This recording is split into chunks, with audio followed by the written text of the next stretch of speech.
Tukwaniriza mu Kampala Bible Revelation Church esangibwa Makerere mu Mukubira Zone. Omusumba mutuukiriza Hanning n'abaweereza ba Katonda abalala bakwaniriza mu buweereza obusimbiddwa ku kigambo kya Katonda. Tulina endagaano ne Katonda ey'okusimbibwa n'okwebazaamu okuva mu Ezekieri 37:26-28. Ojanirizibwa mu kusaba kwaffe okwa Sande okuwa abakkiriza okubikkulirwa okuleeta okukyusibwa okuva mu kigambo kya Katonda. Ku Lwokuna tubeera n'okusomesa okuwa abakkiriza enkozesa y'ekigambo ey'amaanyi. Obujulizi obw'obulungi bwa Mukama bweyongera bulijjo. Osobola n'okwegatta ku ssomero ly'abakozi b'ekigambo abaana ba Katonda mwe basimbibwa mu kigambo kya Katonda ne bafuna amaanyi okukozesa ekigambo kye okufuna enkyukakyuka mu mwoyo ne mu mubiri. Essomero lino lya bwereere, tetusasuza. Tunaazanyuka okulaba. Tusangibwa Makerere mu Mukubira Zone okumpi ne Makerere Business Institute ku Sapolo Kagwado. Yesu Jesus n'amayinja. and the tablets. Omwezi guno okwali gwatandika, Since this month began, ekigambo kyaka ku mutima gwange a word descended unto my heart kyesirowoozanko that bukyaŋŋambaawo, I've never thought about before. naye sikirowoozanko bwekyo. I'd never thought about it that way. Katonda agenze n'amaanyi ge God has gone n'aggyayo abaana ba Isirayiri mu Misiri. and delivered the children of Israel from Egypt. Yali agambye Musa nti bw'ona obajjayo ojja kunsanga wano ku lusozi. He had told Moses that when you get them out, you'll find me here on the Era mountain. ne batambula And they moved ne batuuka ku lusozi. and reached the mountain. Bwe batuuka ku lusozi, When they reached the mountain, Katonda n'akka wansi. God came down Omulundi ogusooka for the very first time okusinkana n'abantu be to meet with his people. bajje mu Misiri. We N'amaanyi are ag'ekitalo. delivered from Egypt with power. Ekyawandiikibwa ekyo That scripture kiri mu Kuva essula ya 31 is in Exodus chapter 31 ekyanneewunyisa ennyo that amazed me. nti Katonda wasinkana n'abantu be Abayisirayiri. That God met with his people, the Israelites. Olunyiri lw'18 lugamba, Okuva 31:18 Exodus 31:18. lugamba nti bwe yamala okwogera naye ku lusozi It says that Sinaayi n'awa Musa ebipande 2 eby'obujulirwa, ebipande eby'amayinja ebyawandiikibwako n'engalo ya Katonda. Ekyasinga okuneewunyisa ku kyawandiikibwa ekyo what amazed me most, nti Katonda kyalabayo ekyokuwa Musa what God saw that he could give to Moses. gaali mayinja There were stones, 2 these tablets, gagawandiikiddwako n'engalo ye, ekigambo kye and it had been written with the finger of God, his word. ekyaneewunyisa nnyo That amazed me greatly. ng'ate abantu baawa balabye amaanyi ag'ekitalo, Yet the people he was balabye giving, ebyamagero, balabye ebyentiisa. they had seen awesome things, they had seen his power manifest. N'agamba sirina kirala kyejja bbawo And he said, I have nothing I can give you okuggyako ekigambo kyange. apart from my word. Era ku mayinja gano On these tablets kwali kuwandiikiddwako ekigambo kye, was written his word, ng'ate ekigambo kye and yet his word kyafuuka omubiri mu ndagaano empya, became flesh in the New Testament, era oyo Kristo and that is the Christ ge yakwasa Musa. that he gave unto Moses. Buli omu n'agamba amen eno. Everyone say amen. Yamukwasa amayinja agaliko Kristo. He gave him the tablets. Osobola that okugamba had nti yamuwa amayinja agawandiikiddwako Kristo. You can say he gave him tablets Osobola on okugamba whom nti Christ was written. yamuwa Kristo muwandiike. You can say he gave him the written Christ. Kakati kiri ky'omanyiko Kristo What do you know about Christ? nti yabonyaabonyezebwa That he was persecuted, n'oluvannyuma n'ayingira mu kitiibwa. and later he ended up in glory. Yabonyaabonyezebwa He was persecuted, n'ayingira mu kitiibwa. and he went Era to amayinja gano ge glory. yamuwa These tablets he gave him, gaali googera ku kintu kye kimu ekyo, they were talking about the same thing. okubonabona kwa Kristo The life of n'okugulumizibwa Christ kwe. and his glorification. Teweerabira Don't forget nti Bayibuli yonna that the whole Bible, okuva ku lubereberye from Genesis okutuusa ku bikkulirwa, up to Revelation, Bayibuli yonna the whole Bible yogera ku muntu oyo, talks of one person. erinnya lye His name, Yesu. Jesus. Amayinja gano Musa ge yafuna okuva eri Katonda These tablets Moses received from God. yali Kristo omuwandiike, It was written Christ. era nga googera ku kufa kwe It talked about his death n'okuzuukira kwe. and his resurrection. Okufa kwe His death n'okuzuukira, and resurrection. okubonyaabonyezebwa kwe His persecution n'okutuuka mu kitiibwa. and his glorification. Yagamba Yoswa, He told Joshua, oyagala okulaba obuwanguzi, you want to see victory? oyagala okutuusa abaana ba Isirayiri mu nsi ensuubizi, Do you want to deliver the children of Israel to the promised land? kyenkuwa kye nawa Musa, What I'm giving is what I gave to Moses. ekitabo kino eky'amateeka This word of the law kye nawa Musa nawe kyenkuwa. that I gave to Moses is the one I give you. Kyogera Kristo n'okubonaabona kwe, It talks about Christ, his suffering. kirowoozeeko emisana n'ekiro, Meditate therein day and night. ky'oba oyogerako emisana n'ekiro, That's what you should talk about. ky'oba weekuuma okulaba ng'okyukiza emisana n'ekiro. That's what you should keep day and night. Bw'onookola bw'otyo ojja kutuuka mu nsi ensuubizi. When you do that, you reach the promised land. Ne Yoswa kano yamuwa Kristo omuwandiike, Even Joshua was given the written Christ. okubonaabona kwe n'okuzuukira His kwe suffering and resurrection. tebivenga mu kamwako, They should onoobirowoozanga not emisana depart from n'ekiro, your mouth. Meditate therein day and bw'otyo night. bw'onooterezanga ekkubo lyo, That's how you era should bw'onoolaba make your way ng'omukisa. prosperous, and that's how you will see. N'okyo Yoswa yali yeetisse essanduuko ya Katonda Joshua, as he was carrying the ark of the Lord, ng'akulemberwa he was being led Kristo omuwandiike. the written Christ. Era wonna we yagala okugenda yatuukawo. Wherever he wanted to go, he reached there. Kakati bino ffe bitukwatirako wa? How do these ones concern us? Anti twagala kulaba Yesu n'amayinja gano. We want to see Jesus and his tablets. Mu Bakolinso ekyokubiri In 2 Corinthians, ayogera ku mayinja gano. he talks about these stones. Abakolinso ekyokubiri essula 3 2 Corinthians chapter 3, onyolo 7. verse 7. Naye obanga okuweereza okw'okufa okwali mu nnukuta okwasalwa mu mayinja, olaba obwedda kyomugamba, olaba obwedda kyomugamba, amayinja Katonda geewa Musa The tablets God gave bwali Moses buweereza bwa kufa was ministration of death. okwasalwa mu mayinja. That, Obwedda mbagamba, laba bw'agamba, see what he says. kwajjira mu kitiibwa Was abaana ba glorious. Isirayiri n'okuyinza ne batayinza kwekaliriza mu maaso ga Mukama maaso ga Musa olw'ekitiibwa ky'amaaso ge ekyali kigenda So okuggwa. that the children of Israel could not steadfastly behold the face of Moses, for the glory of his countenance, which glory was to be done away. N'ekyo amayinja gano gaali gaaki? What were these stones for? Kuweereza okwa It was for okufa. ministration of death. Sinze nga Bayibuli egamba. It's not me saying so, it's the Bible Oba saying. okuweereza okw'okufa okwali mu nnukuta okwasalibwa mu mayinja. Ministration of death written and engraved in stones. Ku mayinja guno Katonda yali yawandiikako okufa n'okubonyaabonyezebwa kwa Kristo. On these stones, God had written the death and the suffering of Christ. Olwomuna n'agamba, Verse 8 he says, okweza kw'omwoyo tekulisinga kuba na kitiibwa. how shall not the ministration of the Spirit be rather glorious? Olwomuna n'agamba, 9 he says, kubanga okuweereza okw'omusango kye kitiibwa, for if okuweereza okw'obutuukirivu kweyongera nnyo okusukkirira ekitiibwa. Buli omu n'agamba amina. everyone say amen. N'olwekyo amayinja gano Katonda ge yakwasa Musa These stones Moses gave to gaali us gaweereza kufa were ministering death na musango. and judgment. Okufa n'omusango ebyani? Death and judgment of who? Ebya Kristo, Of Christ, si ebibyo. not of yours. Ebya Kristo, Of Christ.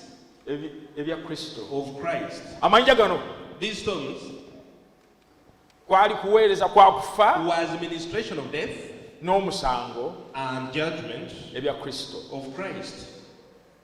Enya Mukama afiire. Praise the Lord. N'okyo Yesu teyafiira bwereere. Jesus never died in vain. Yeetika omusango gwange, He carried my judgment. yeetika omusango gwo. He carried your judgment. Enya Mukama afiire. Praise the Lord. Tunoonya Yesu akwataganawo n'amayinja gano. We are looking how Jesus is connected to these tablets. Ati amayinja gano googera ku kufa kwe These tablets talk of his death n'okubonaabona kwe. and his suffering.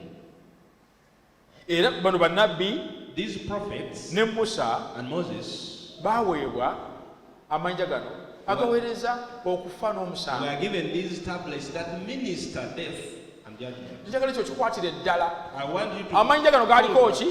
What was on these stones? Kufa na musango. There was death and judgment. Enya Mukama afiire bazi. Praise the Lord. Kubanga ekyo bw'otokikwate tekijja kukola Because makulu. when you don't hold that, then it will not make sense. N'ekyo kati wano mu Bakolinso agambye Here in Corinthians it says, amayinja ago Katonda ng'agawa Musa as those tablets were being given to Moses, kyali kiseera kya kitiibwa nnyo. it was a glorious time. Musa yagenda okuvayo ng'obwenyi bwe bwaka. Moses left that place when his countenance was shining. Erinnya Mukama waffe libazibu. Praise the Lord. Naye n'agamba naye waliwo ekisinga ekyo. But he said there is something better than that. Waliwo obuweereza obulala obusinga. There is a greater ministry than that. Simanyi oba wano waliwo ali mu buweereza obwo. I don't know whether there is someone here in that ministry. Oba otyali mu buweereza buli obw'okufa Or you are n'omusango. still in the other ministry of death and judgment. Kuba n'agambye nti waliwo obuweereza obusinga Here obwo. he said there is a greater ministry. Bwandibanga Yesu bwe yaleeta. If that is the one Jesus brought, Erinnya Mukama waffe libazibwe praise nnyo. be the name of the Lord. Yesu kyava ajja yennyini. That's why Jesus comes. Olwo kakati kigamba afuuse omubiri. Now the word has become flesh. Olowooza azze kukola ki? What has he come to do? Kufa, He has come to die, kubonaabona, to suffer, oluvannyuma azuukire, and later resurrect agende mu kitiibwa. and go in glory. Yagamba ki ku mayinja gano? What did he talk about these tablets? Genda Matayo 5. Go to Matthew 5. Matayo 5. Matthew 5, Onyolo 17. verse 17. Weebale nnyo Yesu. Oh, thank you, Jesus. Weebale nnyo Yesu. Thank you, Jesus. Matayo 5:17. Matthew 5, 17. Yesu yagamba, Jesus said, temulowoozanga nti najja okuddibya amateeka oba eby'abannabbi. think not that I've come to destroy the law or the prophets. Sajja kuddibya, I not come to destroy. wabula okola ki? Do what? Era kiddemu, wabula okola ki? Do it against? Wabula okutuukiriza. To fulfill. Sajja kuddibya, I did not come to destroy. sajja bisaanyaawo, I did not come to destroy. najja bituukiriza. I came to fulfill. Lwekyo Katonda bw'awa Musa amayinja ago, Therefore, when God gives Moses those tablets, waliwo yali ajja ogatuukiriza. there was someone coming to fulfill them. Onyolo 18 n'agamba, Verse 18 says, kubanga mbagamba amazima for nti very certain eggulu n'ensi till heaven and earth okutuusa lwe biriggwaawo, pass, ennukuta emu one jot newankubadde akatonyeza akamu or one tittle ak'omu mateeka tekaliggwaawo shall no wise pass from the law, okutuusa byonna lwe birimala okutuukiriza. till all be fulfilled. Omulokole omu n'agamba amini ama. And one born again says a great Omulokole omu amen. n'agamba amini ama. One born again says a great amen. Nabadde nsoma wano jjo Mukama n'ambuuza, As I was reading this part yesterday, the wali Lord asked me, okkirizaako akatonyeze mu byawandiikibwa? have you ever believed a dot in scripture? Kubanga nako nja katuukiriza. Because I also fulfill it. Akatonyeze obutonyeze. Oh, let me hear good believers, amen. N'okyo atugambye He said azze kutuukiriza ebiri ku mayinja okwo. he has come to fulfill what is on those tablets. Tazze gakwata kugasuula eri. He has not come to destroy them. Mujjukire Musa yali akanago n'asanga abaana ba Isirayiri nga Remember, bali as kusinza Moses kifaananyi, was descending with them, he met these people worshipping an idol. n'agasuula wansi gonna ne Then he gaatika. threw them down and they broke to Kubanga pieces. anyiize nnyo. Because you Lwaki are abantu bano proud. boonoona? Why do these people sin? Mukama n'abagamba jamu aboonoonyi The Lord told him, get the sinners out okomewo, and return. nja kuweera amayinja ge. I'll give you the same stones. Gw'ogamenye naye nze nja gaza. You have broken them, but I'll replace them. Era n'addayo n'amala ennaku 4 n'ebiraana. He went back and spent N'ava- 40 days and 40 nights. Ku luno ne bwe yandisaza abaana ba Isirayiri nga boonoona tiyandigasudde wansi. This time round, even if he would have found these people sinning, he would not have gone Kubanga them down. kye yagamuweera Because the reason he gave them to him kyali kijja mu ndagaano mpya. was coming in the New Testament. Kati Yesu agambye tazze kugasaanyaawo, Now Jesus has said he has not come to destroy them, azze he gatuukiriza. has come to fulfill them. Luka 16 Luke 16, yagatuukiriza atya? how did he fulfill them? Olwaleero lunaku lwo Today is your day kulaba birungi by'otulabangako. to see the greatness you have never Bw'oba seen. okiriza kampuni amina y'ennungi If you ennyo. believe it, amen, say amen. Luka 16:16 Luke 16:16. amateeka ne bannabbi The Lord and the prophets byabaawo okutuuka ku Yokaana. were until John. Olunyiriri olwo ngenda luddamu. I'm repeating that. Amateeka ne bannabbi The Lord and the byabaawo prophets okutuuka ku Yokaana. were until John. Amateeka ne bannabbi The Lord and the prophets byabaawo were okutuuka ku Yokaana. until John. Okuva olwo Since that time, enjiri y'obwakabaka bwa Katonda the kingdom of God ebuulirwa is era preached, buli muntu and every man abuyingiramu lw'amaanyi. presses into it. Kampula amiina ey'amaanyi. Let me say amen. Ndyoke nkulaga ekyamawano. That I may show you a mystery. Yesu agambye bino bigambo bya Yesu. This is Jesus Agambye saying, nti amateeka ago Katonda ge yakwasa Musa the law that God gave to Moses ne bannabbi bonna and all the prophets abaagaddirira abaagayigirizanga that used to teach them, galina we gaakoma. there is where they stopped. Enjigiriza erina we yakoma. There is that teaching stopped somewhere. Yesu yagamba Jesus said, okuyigiriza amateeka ne bannabbi byakoma ddi? teaching the prophets and the law Ku stopped. Yokaana. They stopped with John. Kubanga amateeka googera okufa n'omusango. Because the law Yenna talks abiyigiriza about kaakati the one teaching them now, ayigiriza ki? what is he teaching? Kufa He's teaching death n'omusango. and judgment. Yesu yagamba Jesus said, amateeka ne bannabbi the byabawo okutuuka ku Yokaana. were until John. Kati okuvaawo From there, ani aliwo? who is there? Abuulira bwakabaka bwa Katonda. He is preaching the kingdom of God, Si mateeka na bannabbi. not the prophets and the law. Kati abuulira bwakabaka bwa Now Katonda. he's preaching the kingdom. Lwaki abuulira bwakabaka bwa Why Katonda? is it preaching about the kingdom Mbu of buli God? muntu asobole okuyingira. That everyone must press in. Oluggi luggule The door kaakati. is open now. Amateeka ne bannabbi byaleetanga The omusango law and the prophets n'okufa brought judgment and nga death. bisalako abantu. They could cut off people. Byakoma ddi? When did they Ku stop? Yokaana. They stopped with John. Kati obwakabaka bwa Katonda bubuulirwa. Now the kingdom of God is preached. Buli muntu waddembe That okuyingira. everyone is free to enter. Buli muntu waddembe okulaba okuwonyezebwa Everyone kwe. is free. Buli muntu waddembe okutwala emirembe gye. Everyone is free to Buli take muntu their waddembe peace. okubeera n'essanyu. Everyone is free to have Buli muntu joy. waddembe okubeerawo. Everyone is free to live. Mu Yokaana In John essula esooka chapter 1, onyolwa na 5 wagamba nti Firipo n'alaba Nasanayiri it says that Philip finds Nathanael n'amugamba nti tulabye oyo Musa gwe yawandiikako mu mateeka ne bannabbi. and says unto him, we have found him of whom Moses in the law and the prophets Yesu did omwana wa write. Yusufu ow'e Nazaaleesi. Jesus of Nazareth, the son of Buli Joseph. omu n'agamba amina I enno. want to say amen.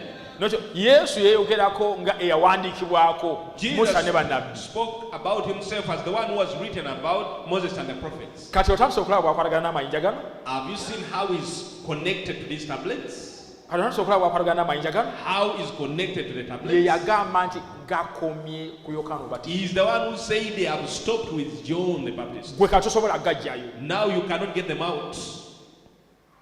Era lekerawo gajjangayo. Stop getting them out.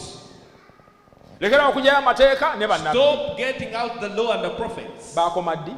They stopped when? Yokaana Omubatiza. Until John the Baptist. Okuva olwo From that time. kati obwakabaka bwa Katonda bwe bubuulirwa. Now it's the kingdom of God being preached. Buli omu yenna asobola That okuyingira. everyone must enter. Bw'oba ng'oli bwakabaka kampula amina If you are a part of the kingdom, let me say amen. genda mu Efeso Go to Ephesians essula 2 chapter 2, olunyiriri olw'ekumi verse 14. agambe nti kubanga ye ani ono? He said, for Y'ani ono? who is this one? Kubanga ye gy'emirembe gyaffe For he is our peace, eyafuula byombi who ekimu has made both one, n'amenyawo ekisenge ekya wakati and has ekyawula. broken down the middle wall of partition. Erinnya ligulumizibwe ng'emirembe gyonna. Agambye atya? What has he said? Yakimenyawo atya? How did he break it? Bwe yamala okuggyawo mu mubiri gwe obulabe Having tawuleete abolished in his ey'ebiragiro. flesh, even the Tutuuse law of commandments, tutuuse abooluganda. we have arrived. brethren. Tutuuse abooluganda. We have arrived. Tawuleeti yiyo. This is the tablet. Agambye What he has said, yamala okuggyawo mu mubiri gwe he having abolished in his flesh obulabe the enmity, tawuleeta ey'ebiragiro ebiri mu mateeka. even the tablet of commandments. containing Yabikola ki? Yakola atya? What did he do? N'okyo gaavaawo. Were they abolished? N'okyo gaavaawo. Were they removed? Bw'aba yagajjawo gaavaawo. If you removed them, were they removed? Bw'aba yagajjawo gaavaawo. If you removed them, they were abolished. Yesu waki yagambye nti ebyo kati byakoma ku Yokaana Omubatiza. That's why he has said those things were until John the Baptist. N'okugajjawo n'agakwata He even abolished n'agajja mu mubiri gwe. in his flesh. Nga ludda wa? Where was he? Ku musaalaba. On the cross, Mu kubonaabona. in suffering. Tewerabira. Don't forget. Amanya gano gali gogera ku kufa n'okubonaabona. These tablets we are talking of his death and his suffering. N'ekyo bwe yali afa When he ng'abonaabona. was dying, suffering, Nago n'agajjawo. he abolished them.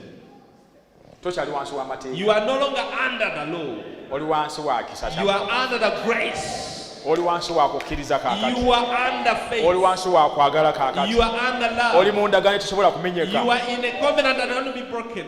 Singa mbadde gwe n'aligambye amina Had I y'amaanyi ennyo. been you, I would have said amen. Alyoka atabaganye bombi eri Katonda mu mubiri gumu olw'omusaalaba bwe yattira obulabe ku gwo. That he might reconcile both unto God in one body by the cross, having slain the enmity.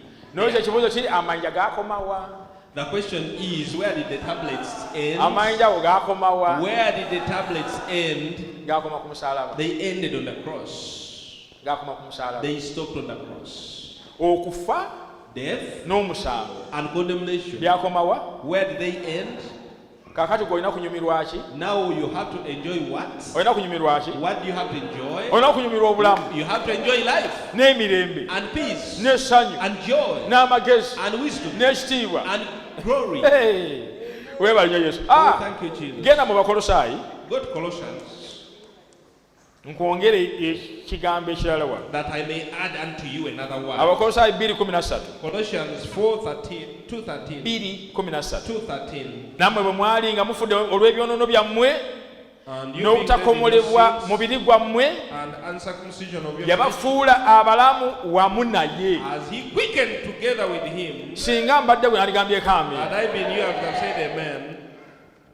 Bwe yamala okutusonyiwa ebyonoono byaffe byonna. Having forgiven all our trespasses, Olw'ekumi n'ennya n'okusangula endagaano. blotting out, Twandikisomye ffenna we would ffenna. have read this together. Agambye atya? What does he say? N'okusangula endagaano Blotting out eyawandiikibwa mu mateeka. Of what? Yagikola ki? What did he do? Sibawulidde. I have not heard.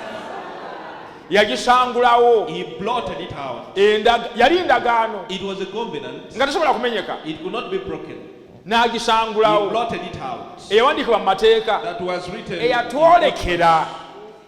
Eyali omulabe waffe. That was against us.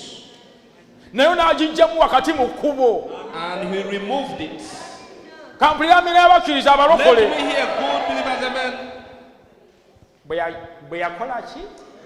When he did what? Bwe yagikomerera ku musaalaba. When he crucified it on the cross. Amanyja yagakomerera wa? Where did he nail the stones? Amayinja yagakomerera wa? Where did he nail the tablets? Ng'olyoka obeere n'eddembe. That you may have peace. Kubanga mbu yakwolekera. Because Yali mulabe wo. Yali ekwolekera buli kaseera it was ng'ekulwanyisa. your enemy, it was fighting you. Tolituukirira mu maaso gayo ne bw'olikola otya. You will never be perfect in it no matter what you do. N'agiggyawo He removed it bagikomera ku musaalaba. when he nailed it on the Kati oli cross. wa ddembe okutambula mu ddembe. Now you are free to walk in freedom. Kati osobola okufuuka kyonna ky'oyagala Now okufuuka. you can become whatever you want to Kati become. osobola okuwonyezebwa buli kika kya ndwadde You yonna. can be healed of every kind of Osobola disease. okukulaakulana nga You bw'oyagala. can prosper as Osobola you wish. okubeerawo ng'oli mulamu. Thank you, Weebale nnyo Jesus. Yesu. Thank you, Jesus. Kaakati bw'abanga yajja w'amayinja If you blotted out the tablets, ng'ate bulijjo ge tutunuulidde, yet all along we are looking at them. kati tugenda kutunuulira ani? What are we looking to? Tugenda kukola tutya? Whom will we look to? Kansembyeyo ekyo Let me end with that. kye mu Baebbulaniya It's in Hebrews essula 12. chapter 12. Osaana ova wano ng'oli musanyufu. You ought to Kye be kyakuleese happy. wano. It's the reason you came. Ove wano ng'oli musanyufu. That you may leave this place joyous, Ng'okimanyi nti olw'enkya knowing that tomorrow Mukama yawuteeseteese dda. had already been prepared. Olunya olwokubiri ffenna ffenna. Verse 2, all of us. Aha. Omukulu. Aha. Era mutuukirize. Weebale olw'essanyu. For the joy Eyakola atya? Yagumiikiriza. endure the cross, Ng'akola ki? Ng'anyooma finding ensi. a shame, N'atuula ku mukono ogwa ddyo ogw'entebe ya for the throne Katonda. of God. Oyo gwe tutunuulidde. That's the one we look up to. Oyo gwe That's tutunuulidde. the one we are looking up to. Totunuulidde bannabbi. You are not looking to prophets. Totunuulidde mayinja. You are not looking to tablets. Otunuulidde ani? You are looking Kuba ye kennyini agamba nti Jesus. abo bannabbi n'amateeka byakoma ku He Yokaana. said the prophets and the law were until Okuva John. olwo kati tubuulira bwakabaka bwa Katonda. From that time now we preach the kingdom of God. Waliwo obwakabaka omutali kabaka? Is there a kingdom without a king? Amaaso gaffe fena gatunulidde oyo. Our eyes are fastened on that one. Kabaka wa bakabaka. The King of Kings. Yesu waki olwaliro ovaawo n'omulimu That's why you gw'otosaanidde? leave this place with a job you don't deserve. Yesu waki olwaliro ovaawo n'ennyumba Today gy'otozimbye? you live with a house you have not built. Yesu waki onoogenda okukebera ekya ku akawunti nga kuliko By the ekintu? time you check your account, you'll find something. Wano olwagenda okusanyusibwa kabaka wa bakabaka Someone wonna. is going to be entertained Bw'obanga by the King yegwe of Kings. nyankampuli aminayo y'amaanyi If you are the ennyo. one and me, let me say amen. Yesu Jesus yaggyawo amayinja bolted out the kubanga gaali serpents googera kufa because they talked of death na musango. and condemnation. Ebyo bye yatuukiriza Those are the ones he fulfilled, era n'agaggyawo. and he abolished them. Katutunuulidde oyo Now we are looking unto him. tewali kyataakole. There is nothing he wants to do. bw'abanga yafa obwenkanidde awo If he died nagyo n'amayinja, and bolted out those tablets, ekyetaago kyo kitono nnyo. your need is minor. Essomero ly'abakozi b'ekigambo wano ku Kampala Bible Revelation Church e Makerere likuteerewo omukisa gw'okuyiga amazima g'ekigambo kya Katonda n'engeri gy'oyinza okuteeka amazima g'oyize mu nkola n'otambulira mu bulamu obweyagaza. Omusumba Hanning mutuukiriza nannyini kwolesebwa kw'essomero lino ery'abakozi b'ekigambo akwaniriza n'essanyu lingi. Ojja oyiga amazima g'ekigambo kya Katonda awo ku Kirumira Towers ku mwayiro gw'omukaaga okuva ku Mmande paka ku Lwokutaano, okuva ku ssaawa 6:30 paka ssaawa 7:30 oba akawungeezi ng'onnyuse okuva ku ssaawa 12:30 paka ssaawa 1:30 ez'akawungeezi. Okusoma kwa bwereere tosasula yadde ssente n'emu yonna. Okumanya ebisingawo kuba essimu eno noti 772 444 174. Mukama akuwa omukisa.